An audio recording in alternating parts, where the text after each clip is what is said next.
주일 아침 주님께서 주시는 생명의 말씀입니다. 야고보서 1장 13절에서 15절, 두 번째로 히브리서 12장 5절에서 13절, 그리고 한 군데는 제가 여러분들 읽어드리도록 하겠습니다. 먼저 야고보서 1장 13절에서 15절입니다. 신약성경 371쪽 모니터 화면 참조하셔도 되겠습니다. 13절부터 15절까지 합독하십니다. 사람이 시험을 받을 때에 내가 하나님께 시험을 받는다 하지 말지니 하나님은 악에게 시험을 받지도 아니하시고 친히 아무도 시험하지 아니하시느니라. 오직 각 사람이 시험을 받는 것은 자기 욕심에 끌려 미혹됨이니 욕심이 잉태한즉 죄를 낳고 죄가 장성한즉 사망을 낳느니라. 아멘. 또 히브리서 12장 5절에서 13절입니다. 바로 앞에 성경이 히브리서입니다. 히브리서 12장 5절에서 13절까지. 네, 여기는 교독하도록 하겠습니다. 같이 교독하겠습니다. 제가 먼저 읽습니다. 또 아들들에게 권하는 것 같이 너희에게 권면하신 말씀도 잊었도다. 일러스되 내 아들아 주의 징계하심을 경히 여기지 말며 그에게 꾸지람을 받을 때에 낙심하지 말라.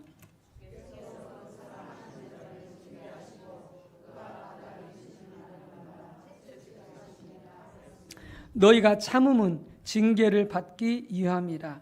하나님이 아들과 같이 너희를 대우하시나니 어찌 아버지가 징계하지 않는 아들이 있으리요.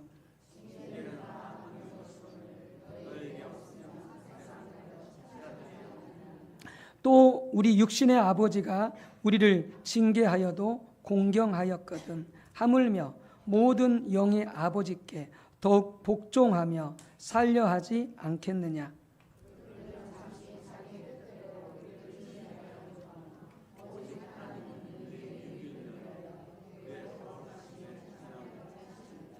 무릇 징계가 당시에는 즐거워 보이지 않고 슬퍼 보이나 후에 그로 말미암아 연단받은 자들은 의와 평강의 열매를 맺느니라.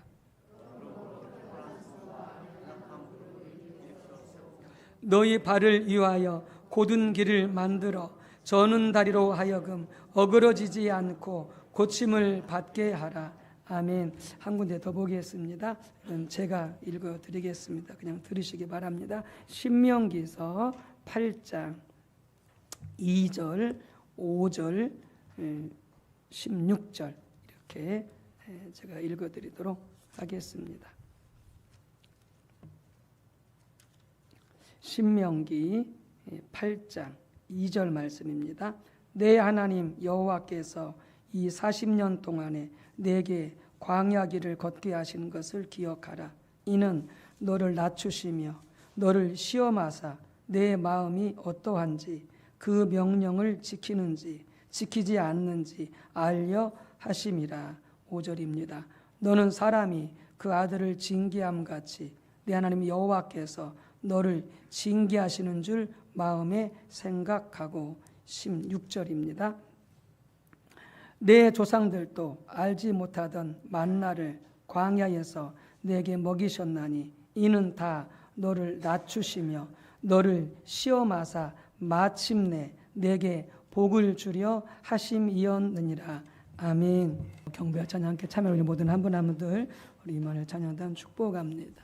오늘 이 성가대 찬양이 오늘 말씀의 주제와도 밀접하게 연관되어 있습니다.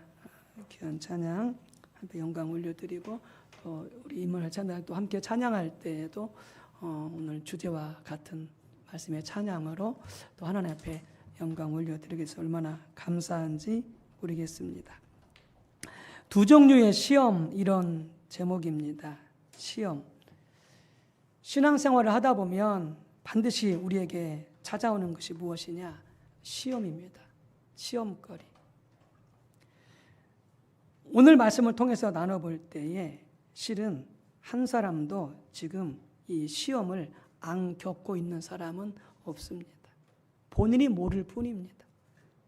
지금 시험을 통과하고 있는지 본인이 모를 뿐이지 한 사람도 예외 없이 우리가 모두 이 시험의 과정을 통과하고 거쳐가고 있습니다. 그래서 이 시험을 잘 이기고 대처하게 되어지면 믿음이 성숙하게 되어지고 성장하게 되어지고 그야말로 성경이 말하는 복된 삶을 누릴 수 있게 되어지는 것입니다. 그런데 이렇게 시험 가운데 있음에도 불구하고 우리가 잘 대처하지 못하면, 그리고 그 시험을 잘 이겨내지 못하면, 혹은 이 시험을 잘 통과하지 못하면 결국 우리는 실패하게 되어지는 것입니다. 우리 신앙생활에 실패하게 되어지고 실족하게 되어지고 넘어지게 됩니다. 그래서 우리가 시험을 잘, 이 두 종류의 시험을 잘 이해하고, 그리고 또 각각의 시험에 대해서 어떻게 우리가 대처해야 되는지 이런 부분들을 나누게 될 텐데, 여러분들 꼭 숙지하시고 그리고 시험을 잘 통과하시고 또 시험을 잘 이겨내시기를 주님의 이름으로 축복합니다. 시험에는 두 종류가 있습니다. 우리가 학교 다니면 시험을 치르듯이 우리가 교회 다니면 시험 치르는 건 아니지만, 그러나 또 다른 의미에서 시험이 있습니다. 시험이 있습니다. 우리 삶을 통해서 이 시험을 받는 거죠. 시험에는 두 종류가 있게 되어지는데 그 종류에 따라서 우리가 시험을 잘 치루어야 됩니다. 시험은 정답을 써야 됩니다. 오답을 쓰면 틀리는 거죠. 통과하지 못하게 되는 거예요. 어떤 시험이든 잘 정답을 써서 우리 모두가 다 통과되었으면 좋겠습니다. 야고보서 1장 2절은 이렇게 말씀하십니다. 내 형제들아, 너희가 여러 가지 시험을 만나거든 온전히 기쁘게 여기라. 여기 시험은 믿음의 시련을 말합니다. 믿음의 테스트를 말합니다. 하나님이 우리 믿음을 테스트합니다.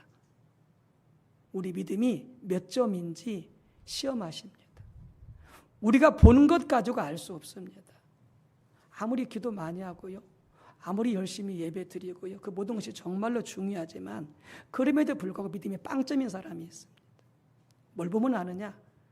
조그만 어린 일 당해도, 조그만 힘든 일 당해도 막 난리 법석을 피웁니다. 세상이 뒤집어진 것처럼, 세상에 하나님이 없는 것처럼 난리 법석을 피웁니다. 그런 사람은 믿음이 없는 것입니다. 아무리 예배를 열심히 드리고 기도를 많이 해도 그런 사람은 믿음이 없는 것입니다. 빵점인 것입니다. 그래서 하나님 믿음을 시험하십니다. 어떤 고난을 당하고 어떤 어려움을 당해도 실망하지 않고 낙심하지 않고 불평하지 않고 원망하지 않고 하나님을 신뢰함으로 그 모든 고난을 넉넉히 이겨나가는 거죠. 이런 자는 믿음을 통과하는 것입니다. 믿음이 큰 자인 것이죠. 그래서 우리 믿음의 수준이 어느 정도인지 하나님은 늘 여러 가지 사건과 환경과 관계를 통해서 테스트하십니다. 늘 많은 경우에 하나님 지금 우리를 믿음을 시험하고 있는지, 개인이든지 가정이든지 교회든지 그걸 모르고 그냥 막 지나치는데, 이제 그러면서 우리는 어떻게 합니까? 믿음이 빵점, 또 F학점, 낙제받고 막 이런 경우가 많은 거죠. 하나님은 우리 믿음을 시험하십니다. 그런 믿음의 시련을 당할 때 어떻게 하라? 기쁘게 여겨라. 기쁘게 여겨라. 그래서 믿음 있는 사람은요, 고난을 당해도요, 기뻐합니다. 감사합니다. 이런 자는요, 정말로 믿음이 좋은 자입니다. 믿음으로 세워진 자입니다. 또 다른 종류의 시험이 있습니다. 야고보서 1장 13절 같은 야고보서 이렇게 말씀합니다. 사람이 시험을 받을 때에 내가 하나님께 시험을 받는다 하지 말지니 하나님은 악에게 시험을 받지도 아니하시고 친히 아무도 시험하지 아니하시느니라. 이렇게 말하면서 여기서 시험은 뭐냐? 유혹입니다. 죄를 짓도록, 악을 행하도록 하는 유혹, 미혹, 그걸 시험이다 이렇게 말씀하고 있습니다. 글자는 같은데요, 의미는 다른 거죠. 의미는 다른 거죠. 그래서 성경에는 똑같은 용어, 시험이란 그런 글자를 사용하고 있지만 영어에서는 전혀 다릅니다. 영어는 다르게 쓰지만 우리말은 같이 쓰고 있죠. 전혀 다른 두 종류의 시험인 거죠. 아까 말씀드렸던 첫 번째 야고보서 1장 2절의 그 시험은 하나님이 우리에게 주시는 시험입니다. 우리 믿음이 몇 점인지 테스트하시는 믿음의 시험인 것입니다. 그래서 영어로 그 시험은 테스트입니다. 테스트. 두 번째 종류의 시험은 우리로 하여금 악을 행하도록, 죄를 짓도록 유혹하고 미혹하는 시험입니다. 이 시험은 절대 하나님이 주지 않습니다. 이건 마귀가 주는 것입니다. 이건 우리의 육신의 욕심과 정욕에서 나오게 되는 시험입니다. 이런 시험이 올 때, 미혹과 유혹이 올 때 우리는 물리쳐야 됩니다. 화내고 싶을 때, 분노하고 싶을 때, 남 험담하고 싶을 때, 용서하지 않고 싶을 때, 남을 원수를 갚고 싶은 마음이 올라올 때, 이게 다 뭐냐? 이게 다 죄로 이끄는, 악으로 이끄는 마귀의 유혹인 것이죠. 우리 육신에서 올라오는 타락한 생각들인 것이죠. 이건 죄를 짓도록, 악을 행하도록 하는 마귀의 시험입니다. 이건 절대 하나님이 주지 않습니다. 이건 영어로 뭐라고 말하냐? 템프트라고 말합니다. 템프트 혹은 템프테이션, 유혹 혹은 미혹, 유혹하다, 미혹하다, 죄를 짓도록 하는 이런 두 종류의 시험이 있습니다. 이 두 종류의 시험을 잘 구분해서 대처해야 됩니다. 그리고 우리 모두가 이 시험 가운데 있음을 기억해야 됩니다. 어떤 사람은 동시에 두 가지 시험을 치르는 사람도 있고, 어떤 사람은 둘 중에 하나의 시험을 치르는 자들도 있고요. 여기 온 사람들 중에서 한 명도 예외 없이 지금 시험을 통과하고 있음을 기억하시기 바랍니다. 기억하시기 바랍니다. 먼저 살펴볼 것은 유혹으로서의 시험입니다. 악을 짓도록, 죄를 짓도록 시험하는 그런 템프테이션, 그런 유혹으로서의 시험입니다. 야고보서 1장 13절 15절 우리 같이 읽었던 그 말씀에 나오죠. 여기서 말하는 그 시험은 바로 죄를 짓도록, 악을 행하도록 유혹하는 시험인 것이죠. 그런 시험은 하나님과는 아무런 상관이 없습니다. 하나님은 그런 사람을 죄짓도록 악을 행하도록 절대 하나님은 유혹하지 않습니다. 그분은 죄를 모르는 분이십니다. 죄를 짓지도 않는 분이십니다. 전혀 죄가 없는 분이십니다. 하나님은 그런 종류의 시험을 받지 않으실 뿐만이 아니라 아무도 죄를 짓도록 유혹하지 않으십니다. 그런데 우리가 그런 시험에 빠지게 되는 경우가 왜 그러느냐? 마귀가 유혹할 때. 그래서 여러분들 마귀는 유혹할 때 뭘로 유혹하느냐? 우리의 생각을 통해서 유혹합니다. 너 저 사람 미워해. 너 저 사람 용서하지 마라. 저 사람 끝까지 너 분노를 품고 살아라. 마치 내 생각처럼 마귀가 우리 생각 속에 집어넣는 거죠. 죄를 짓도록. 그리고 우리 안에 그런 타락한 본성이 있습니다. 용서하기보다는 용서하지 않고 미워하려고 하는, 감사하기보다는 불평하고 원망하려고 하는 이 악한 습성들이 우리 안에 내재되어 있습니다. 어떤 사건을 만나면 어떤 사람들을 만나면 그게 불쑥 올라오는 거죠. 그 죄의 유혹들이. 근데 우리 그것이 죄의 유혹인지를 모르고 내 마음이 나쁘니까, 기분이 나쁘니까 그런 유혹들을 막 발산하고 상상하고 키워가는 거죠. 우리 욕심 때문에, 우리 타락한 본성과 정욕 때문에 그런 유혹을 분별하지 못하고 거기에 끌려가서 죄를 짓는 거죠. 분노하고 혈기를 부리고 욕심 부리고 남을 미워하고 원망하고 불평하고 저주하고 관계를 끊어버리고 섭섭해하고 서운해하고 인사도 안 하고 인사 받지도 않고 자기를 만족시키려고 하는 철저히 자기 중심, 자기가 우상화되어 있는 엄청난 죄인 거죠. 엄청난 죄인 거죠. 이런 시험을 이기려면 세 가지가 필요하네요. 오늘 특별히 두 가지를 살펴볼 텐데요.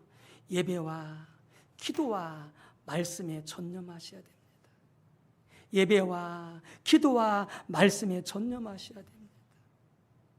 그 예배와 기도와 말씀을 통해서 간절히 하나님을 찾아 기뻐하고 감사하고 하나님을 알기를 추구해야 됩니다. 그래야 죄의 유혹을 분별하게 되어지고 죄의 유혹을 이겨나갈 수 있는 힘을 얻게 되어지고요. 그것들을 물리칠 수 있게 되어지는 것이죠. 오늘 읽지 않았지만 마태복음 4장에 보게 되어지면 예수님이 그렇게 마귀에게 유혹과 시험을 당합니다.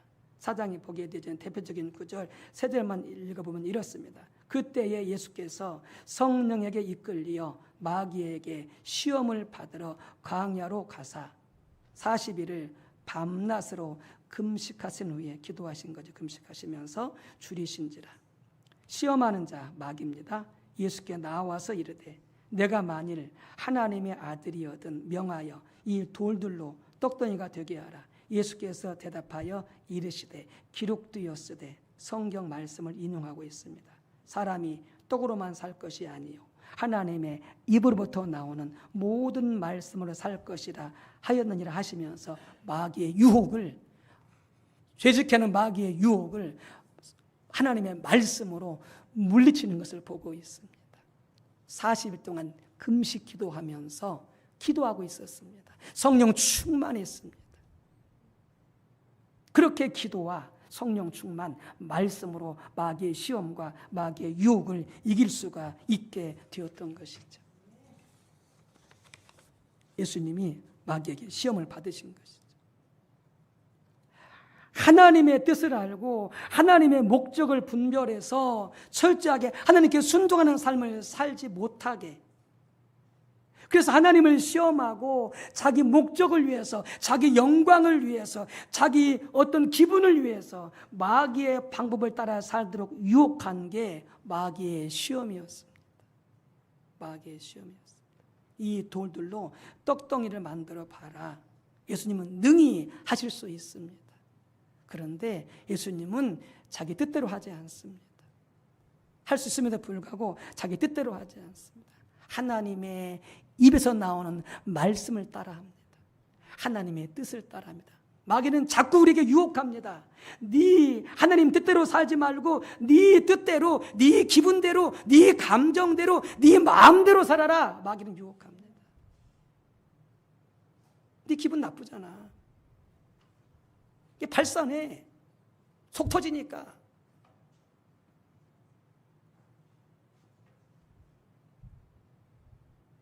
하나님의 뜻 생각하지 않습니다. 하나님의 마음 생각하지 않습니다. 하나님의 감정 생각하지 않습니다.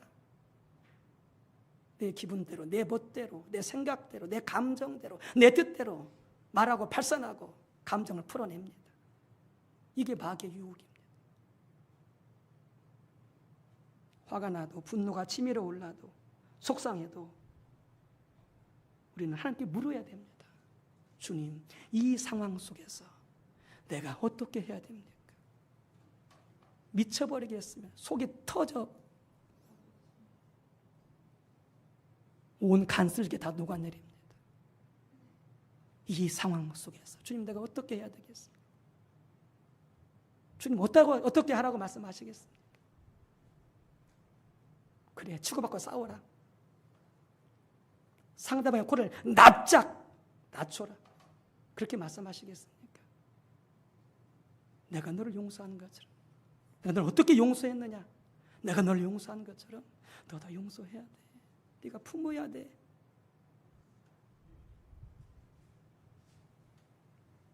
예수님은 자기 마음대로 하지 않았습니다. 하나님의 뜻을 구했습니다. 하나님의 입에서 나오는 말씀을 따라 살기를 그렇게 결단하고 순종했던 것이죠. 마귀는 유혹합니다. 자기 목적을 위해서, 자기 기분을 위해서, 자기 감정을 위해서, 자기 뜻을 위해서 네 마음대로 살아.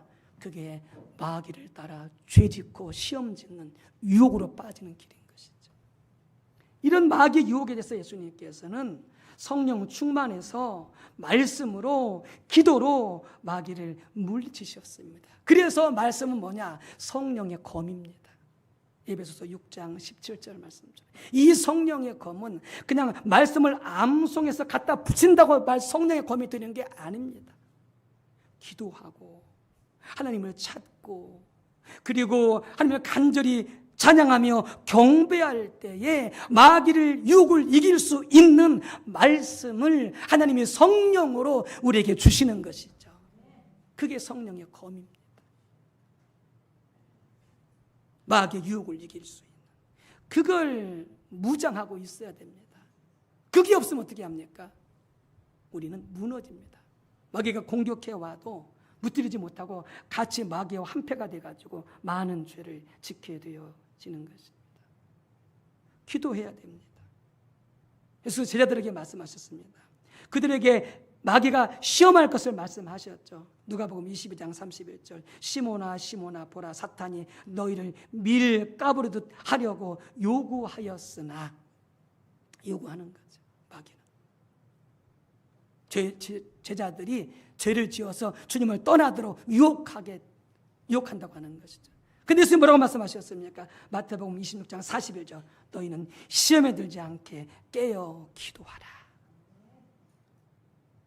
여러분 기도하지 않으면요, 늘 깨어 기도하지 않으면요, 쉬지 않고 기도하지 않으면요, 마귀가 유혹할 때 우리는 속절없이 무너지고 죄를 짓게 되어지는 것이죠. 또 하나는 믿음의 시험으로서의 테스트로서의 시험입니다. 이걸 잘 보여주는 것이 어디냐? 신명기 8장과 히브리서 12장입니다. 거기에 보게 되어지면은 믿음의 시험으로서의 시험에 대해서 잘 말씀해주고 있습니다. 신명기 8장 우리가 잘 알고 있듯이 이스라엘 백성들 하나님께서 광야로 인도하셨습니다. 그러면서 그 광야 생활을 하나님이 뭐라고 말씀하시냐? 이스라엘 백성들에 대한 하나님의 시험이다 이렇게 말합니다. 이 시험은요 템프트가 아니고요 테스트입니다. 광야로 이끌어서 어려운 환경 가운데로 이끌어서 그들의 믿음을 시험하는 것입니다. 그리고 훈련하시는 것입니다. 그 시험을 말하고 있는 거죠. 그러면서 이스라엘 백성들을 신명기서 8장에서 뭐라고 말씀하거든요? 그 광야 생활을 하나님의 징계다 이렇게 표현합니다. 하나님의 징계. 혹은 뭐라고 표현하고 있느냐? 그것을 갖다가 야고보서에서는 여러 가지 시험, 믿음의 시련이다 이렇게 표현하고 있는 것이죠. 표현하고 있는 것이죠. 히브리서 12장에서는 5절, 6절에 이 하나님의 징계, 믿음의 시련을 뭐라고 표현하고 있느냐? 하나님의 채찍질, 하나님의 꾸지람이다 이렇게 표현하고 있습니다. 환경에 어려움을 주는 것입니다. 인간 관계에 어려움을 주는 것입니다. 그걸 갖다가 하나님의 징계, 믿음의 시련, 하나님의 채찍질, 하나님의 꾸지람이다 이렇게 말씀하고 있습니다. 왜요? 우리 믿음을 시험하시고 우리 믿음을 단련시키려고, 더 큰 믿음을 갖게 하시려고. 그래서 히브리서 12장 5절에 나의 아들아 하나님의 징계를 경히 여기지 말라, 가볍게 여기지 말라 이렇게 말씀하시는데 영어 NIV 성경에서 그 하나님의 징계를 뭐라고 말씀하고 있느냐? 하나님의 훈련이다 이렇게 표현합니다. 하나님의 훈련이다. 하나님의 훈련을 가볍게 여기지 말라 이렇게 표현하고 있습니다. 이걸 보면요, 하나님의 징계는 뭐냐? 우리를 훈련하시는 것입니다. 어려운 환경을 보내셔서 인간관계의 어려움을 통하여서 하나님은 우리의 믿음을 시험하시고요, 우리의 믿음을 훈련하시는 것입니다. 아시죠? 운동선수들이 운동을 잘합니다. 축구든 야구든 엄청 잘합니다. 근데 보이지 않는 그들의 삶 속에 엄청난 눈물과 땀과 피를 흘리는, 피땀 흘리는 그런 훈련이 있었기 때문에 그게 가능한 것이죠. 그게 없으면요, 절대 프로 선수, 세계적 선수가 될 수가 없습니다. 훈련을 게을리하는데 절대 훌륭한 선수가 될 수가 없습니다. 여러분, 우리가 이 믿음의 훈련을 받지 않는데 목사가 됐다고 절대 믿음은 좋은 게 아닙니다. 죄송하지만 우리 장로님이 됐다고 절대 믿음은 좋지 않습니다.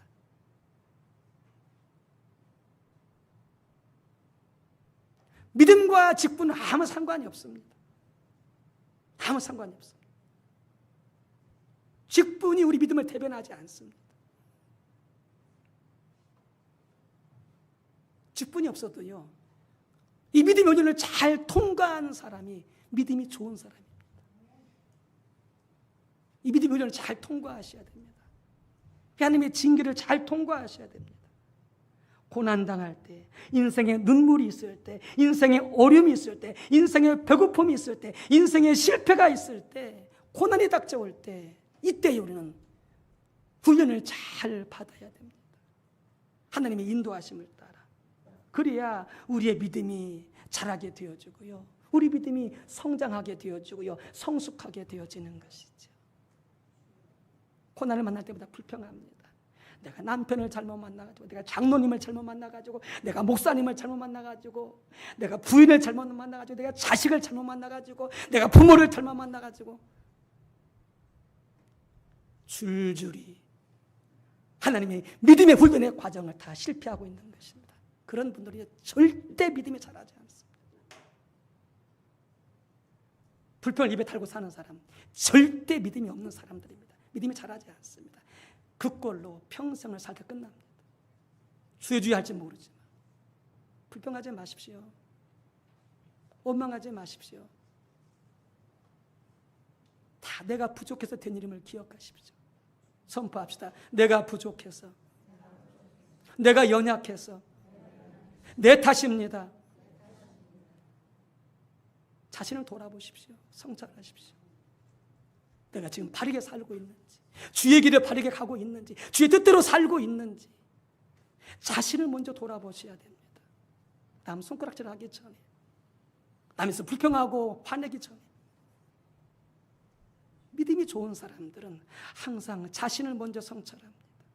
자신이 올바로 서 있는지, 주의 뜻대로 살았는지, 지금 바른 생각과 감정과 태도를 가지고 대응하고 있는지 먼저 자신을 살피고 돌아보는 거죠. 하나님은 사랑하시는 사람을 징계하십니다.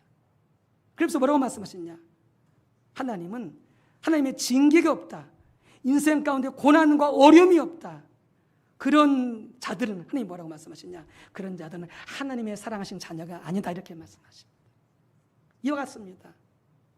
부모가 자식을 포기해버릴 때에 어떻게 합니까? 네 마음대로 살아, 네가 하고 싶은 대로 해. 그건 부모가 자식을 포기해버린 것입니다. 그 부부는 자식을 사랑하지 않습니다. 그런데 어떻게 해든지 자식을 참다운 사람으로, 인격의 사람으로, 믿음의 사람으로 세우려고 때로는 때리기도 하고, 물론 폭력을 행사하면 안 되겠습니다. 해초를 때리기도 하고, 따끔한 말로 충고하기도 하고, 가만히 안 놔둡니다. 왜요? 자신을 사랑하기 때문에, 애정을 갖고 있기 때문에. 그와 마찬가지로 하나님께서, 하나님이 정말 우리를 사랑하신다면 가만 놔두지 않습니다. 징계하십니다. 꾸지람하십니다. 채찍질을 하십니다. 왜요? 우리가 더 믿음이 성장해야 되기 때문에, 더 성숙해야 되기 때문에. 그래야 마귀와 싸워서 이기고, 죄의 유혹에 싸워 이길 수가 있고, 주님 말씀하실 때 순종할 수가 있고, 그리고 어떤 어려운 상황 속에서도 사람 의지하지 않고, 환경 의지하지 않고, 하나님을 의지하여서 돌파해낼 수가 있는 그런 자리에 설 수 있기 때문에 그렇습니다. 믿음의 훈련을 통과해야. 경제적으로 어렵습니까? 자신을 돌아보십시오. 자꾸 이상한 생각하지 마시고요, 돌아보십시오. 이렇게 경제적으로 어려워진 게 내게 문제가 있지는 않은지 돌아보십시오. 게으르지는 않았는지, 돈을 함부로 쓰지는 않았는지. 가드를 펑펑 쓰지는 않았는지 자신을 돌아보셔야 됩니다. 그렇지 않은데 경제적으로 어렵다. 그러면 테스트인 것입니다. 하나님이 경제적으로 어려운 상황 속에서도 하나님을 신뢰하고 의지하는지, 사람 바라보고 의지하지 않고 열심히 땀 흘려 일하면서 부지런히 일하면서도 나의 공급자는 하나님이십니다. 나에게 힘을 주시고 나에게 모든 필요를 공급하신 분은 하나님이십니다. 하나님을 기다리고 하나님의 공급을 믿고 하나님을 의지하면서 기도하면서 열심히 땀 흘려 살아가는 거죠. 그러면 그 믿음 보시고 하나님께서 경제적으로 돌파할 수 있도록 역사해 주십니다. 역사해 주십니다. 하나님의 징계가 없다면 그는 사생자입니다. 하나님의 자녀가 아니라 이렇게 말씀하십니다. 하나님은 모두를 사랑하시기 때문에 모두에게 이 징계를, 이 훈련을 허락하십니다. 왜요? 우리가 잘 되기를 바라기 때문에, 우리가 복 받기를 바라기 때문에, 하나님 안에서 잘 되기를 바라기 때문에, 그래서 하나님의 모든 공급하심으로 모든 삶의 영역에서 부족함 없이 살기를 원하시기 때문에 이 훈련을 시키시는 것이죠. 그래서 다윗이 훈련을 잘 통과했죠. 그게 고백이 뭡니까? 시편 23편 1절 말씀, 여호와는 나의 목자시니 내가 부족함이 없습니다. 항상 차고 넘쳤습니다, 다윗은. 근데 그 전에 고난의 시간이 있었습니다. 궁핍의 시간이 있었습니다. 때로는 죽음으로 내몰렸습니다. 때로는 배신당하고요. 아픔의 계절이 있었습니다. 그의 믿음을 단련시키는 고난을, 환경을 통해 사람을 하나님께서 허락하신 것이죠. 다윗이 많은 실수와 실패도 있었지만 그 과정을 잘 통과해서 큰 믿음의 사람이 되었던 사람이 다윗입니다. 통과한 이후에는 그는 유익하게 되었습니다. 하나님의 모든 생명과 복을 누리는 복된 자가 되었던 것이지요. 어느 부모가 자식을 해트려 들고 울게 하면서, 그래 너 앞으로 못돼, 앞으로 너 성공하지도 못하고 너 실패 인생을 살아라, 그러면서 때리는 부모, 욕하는 부모가 누가 있겠습니까? 자식이 잘 되기를 바라서 따끔하게 충고하기도 하고 해초리를 들기도 하고 때는 혼내기도 하고 그러는 거예요. 왜요? 자식이 더 잘 되기를 바라니까, 나보다 더 잘 되기를 바라니까. 그게 사랑의 마음이죠. 그게 우리 주님의 우리를 향한 마음인 줄로 믿습니다. 교회 가운데 어려움이 있다 할지라도, 개인의 인생과 가정 가운데 어려움이 있다 할지라도 기억하십시오. 하나님께서 우리에게 더 큰 믿음 주셔서 우리를 복되게 하시려고 주님의 귀한 일꾼으로 더 세우시고자 허락하신 고난인 줄 믿으시기 바랍니다. 훈련입니다. 훈련. 그리고 우리 믿음을 테스트하는 것이죠. 이스라엘 백성들이 홍해 앞에 갔습니다. 하나님이 일부러 홍해 앞으로 인도했습니다. 굳이 가지 않아도 됩니다. 그런데 하나님은 일부러 이스라엘 백성들을 홍해 앞에 인도했습니다. 앞에는 홍해요, 뒤에는 애굽의 군대가 달려오고 있습니다. 어떤 상황입니까? 꼼짝없이 죽을 수밖에 없는 상황입니다. 앞으로 가자니 바다에 빠져야 되고, 그 자리에 있자니 뒤에서 바리 군대가 칠 것이고, 죽을 수밖에 없는 환경입니다.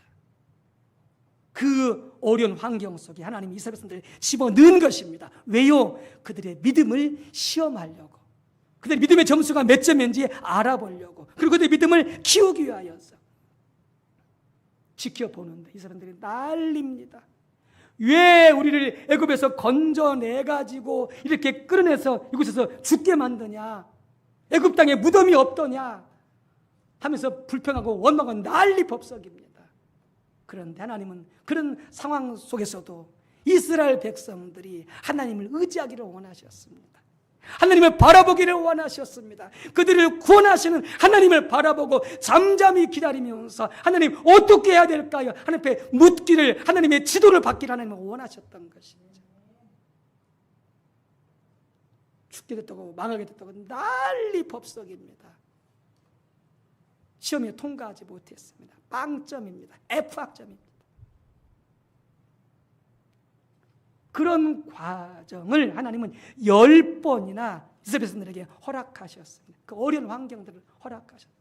물이 없는 곳에, 빵을 얻을 수 없는 곳에 계속 그런 어려운 환경 속에 집어넣습니다. 왜요? 그들의 믿음을 시험 보고 그들의 믿음을 훈련시키기 위해서. 모세를 보십시오. 똑같은 상황입니다. 홍해 앞에 있을 때 모세는 불평하지 않았습니다. 원망하지 않았습니다. 모세는 뭐 했습니까? 믿음으로 기도했습니다. 하나님, 이 백성을 구원하여 주소서. 하나님, 우리가 어떻게 해야 되겠습니까? 하나님, 우리 갈 길을 인도하여 주옵소서. 그 상황 속에서 모세는 하나님을 바라보고 불평하지 않고 하나님을 기다리고 하나님의 지도를 기다리고 있었습니다. 그때는 그래서 모세의 기도와 믿음을 보시고 말씀하십니다. 모세야, 내 지팡이를 들어라. 그리고 바다를 가리켜라. 그때 어떻게 됐습니까? 바다가 갈라졌습니다. 하나님, 우리가 이 믿음을 갖기를 원하는 거죠. 이 믿음을 갖기를 어떻게 합니까? 우리는 고난의 상황을 통과해야 됩니다. 때로는 시직당할 수 있습니다. 때로는 사업이 망할 수도 있습니다. 때로는 정말로 밥 한 끼 얻을 수 없는 그런 궁핍한 과정 속에 빠질 수도 있습니다. 사람들 배신하여 떠날 수도 있습니다. 홀로 남을 수도 있습니다. 그 상황 속에서는 주님만 바라봐야 됩니다. 하나님을 기뻐하고 감사해야 됩니다. 저를 구원하여 주옵소서. 하나님만이 이 상황 속에서 우리를 구원하실 수 있습니다. 지금 제가 이 상황 속에서 어떻게 했으면 좋겠습니까? 하나님, 저의 갈 길을 인도하여 주옵소서. 이렇게 믿음으로 주님 바라보면서 기다리기를, 그 믿음 갖기를 하나님은 원하시는 것입니다.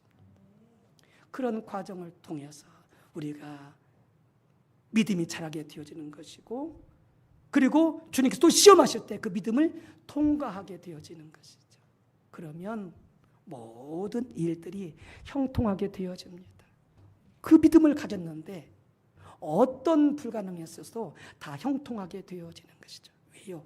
내 믿음대로 될지어다, 내 믿음대로 될지어다, 내 믿음대로 될지어다 주님 말씀하시니까 못할 게 하나도 없게 되어지는 것이죠. 믿음의 테스트 과정을 잘 통과하시기 바랍니다. 믿음의 훈련을 잘 받으시기 바랍니다. 주의 유혹이 올 때, 마귀가 유혹하고 우리 마음속에 그런 어떤 그 감정과 어떤 우리의 본능을 통해서 그런 유혹이 올 때에 분별하시고 예수 이름으로 말씀으로 물리치시기를 주의 이름으로 축복합니다. 그래서 우리의 삶이, 우리 교회가, 여러분의 가정, 우리 개인의 삶이 더 복되고 더 형통하고 하나님 은혜로 충만케 되어지시기를 주님의 이름으로 축복합니다.